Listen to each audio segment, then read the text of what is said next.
So how does a kid who attended 11 different schools and has no education beyond matric launch a successful and universally loved brand such as RocoMamas? The answer lies in the details and in learning from what Ulrich himself calls his fabulous failures. He left South Africa after matric to airbrush Harleys and leather jackets on Hollywood Boulevard in Los Angeles.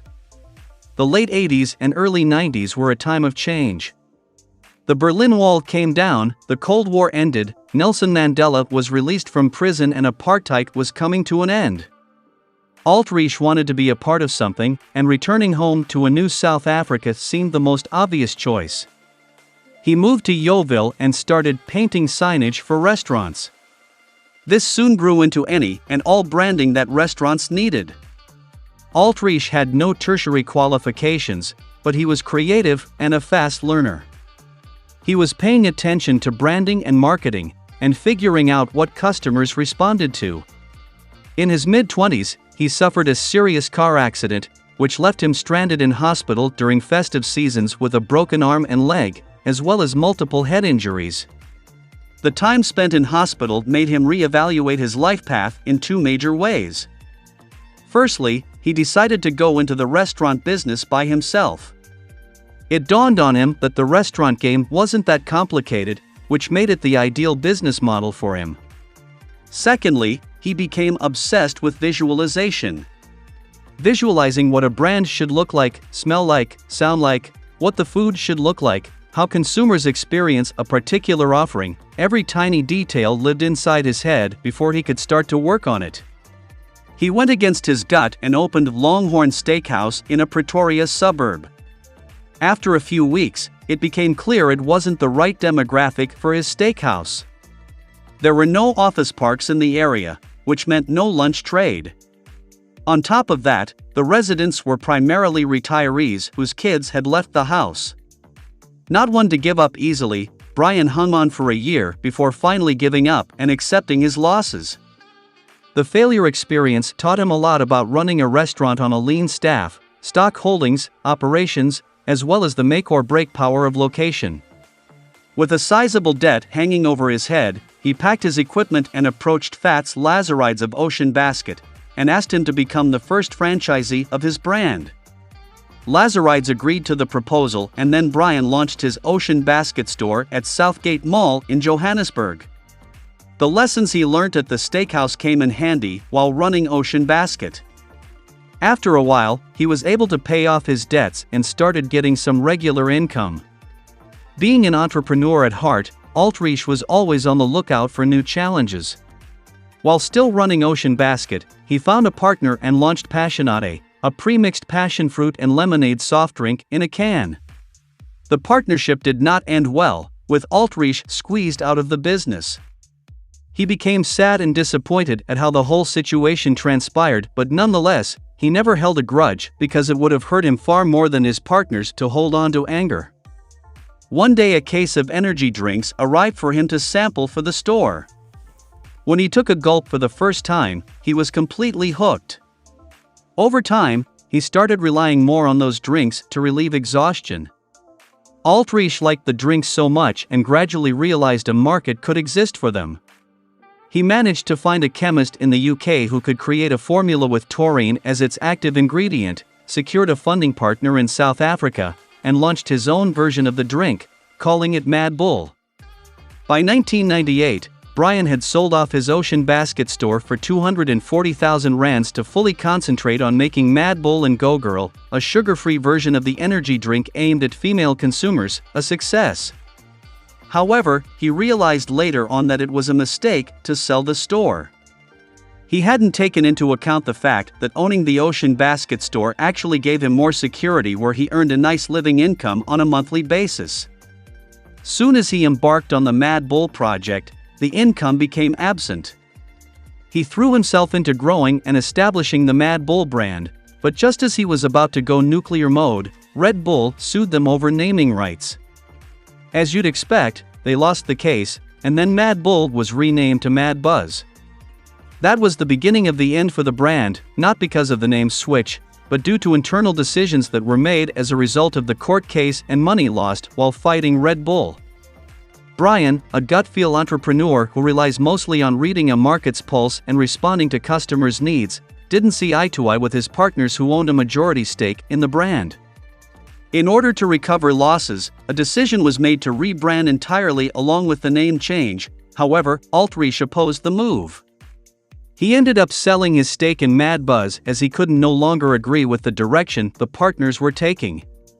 By this time he was in his early 30s, he had lost the 2 brands he created, had a failed restaurant, and on top of that, sold the one business that was actually doing well. Worse still, he had invested the 240,000 rands made from the Ocean Basket sale with a broker, but due to the 9/11 attacks, it became 80,000 rands overnight. He ended up pulling out his money. As you can imagine, he was going through a lot mentally, but since he was never one to panic, he sat down and analyzed his situation and visualized what he wanted to do with his life. He then identified Spur as the next franchise he wanted to own. However, it was easier said than done. It took him about 25 phone calls to get a meeting with Spur. He cut his hair, donned a collared shirt, and got a testimonial from Fats Lazarides. Before they could even consider his application, the company asked all the other franchisees if they wanted Southgate Mall, which was the location Ulrich wanted to open at. Luckily for him, no one did. He managed to secure a loan from FNB and negotiated with the owner of Southgate and got a good installation deal. At first, Ulrich wasn't too focused on ROI. He grew the store step by step, and by the time he knew it, he had paid off his loan and was earning a decent salary. In December 2006, he opened a second Spur in a 50% partnership in Carlton Center. It was a big risk as no one knew what was going to happen in that area. In the end, however, the store became a massive success. By 2007, Ulrich was ready for a new challenge. He remembered that sushi bars were everywhere when he lived in the US. When he returned to SA in the early 90s, he realized the country's market wasn't ready for them, but years later, he thought the readiness was there. He informed Spur on what he wanted to do, and the company gave him their blessings on the new venture. He launched in Clearwater Mall and Monte Casino before selling the business. He learnt another lesson, not from failure like his previous experiences, but interestingly enough, from the success of the brand. According to Ulrich, he had a lot of fun with the branding and overall look of the experience, but throughout that journey of building and launching, he realized that he never wanted to eat sushi again. Through his own reaction of eating sushi, he began to doubt how long the market for sushi bars would last. He didn't think he could build into a large and vibrant brand with franchise stores spread across the country, because it was too niche and trendy. Taught him to never launch something that wasn't gonna occupy 100% of his attention. A wise man once said everything happens for a reason. The experience planted the seed for his next venture.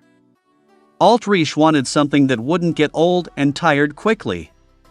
A dining and food experience that would hold South Africa's attention across all demographics, while standing the test of time. The idea for RocoMamas was starting to take shape, becoming more real day by day, as he started visualizing what its dining experience should be like. He initially thought of taking the gourmet route, but because of his ability to dissect every little tiny detail before embarking on any journey, he dismissed the idea. Eventually, he settled on the idea of serving smash burgers, ribs, and chicken wings as the brand's core offering. As with Ulrich presented his idea to Spur, and once again, they gave him their blessing. He started with 2 RocoMamas stores, and then his brother-in-law became the first franchisee, bringing it to a total of 3 stores.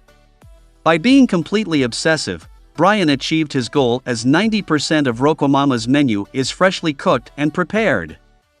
The restaurant only buys baked rolls and frozen fries. After launching RocoMamas, he initially thought the concept would only appeal to the millennial and youth market, but as time went on, diners of all ages started queuing up for the artisanal-style food. Pierre Van Tonder, then CEO of Spur Corporation, told him Spur wanted to be involved. In January 2015, Spur Corporation paid 27 million rands for a 51% shareholding stake in RocoMamas. From the get-go, Ulrich designed the concept of RocoMamas with franchising in mind, so the partnership with Spur was an obvious next step. Although he designed the branding, marketing, look and feel of RocoMamas, he needed Spur Corporation to make it as big as it can become because they had all the franchising know-how. The Spur Corporation is a master of processes, systems, and training manuals, which are a vital cog in a franchise's success. After the acquisition, RocoMamas went on to expand over the years. As of 2023, there's over 100 RocoMamas restaurants in South Africa and 11 international points of presence. Brian Ultrich's entrepreneurial journey is paved with a feast of successes, fabulous failures, and curveballs. It shows with enough hard work, perseverance, and never backing down from challenges, one can achieve success.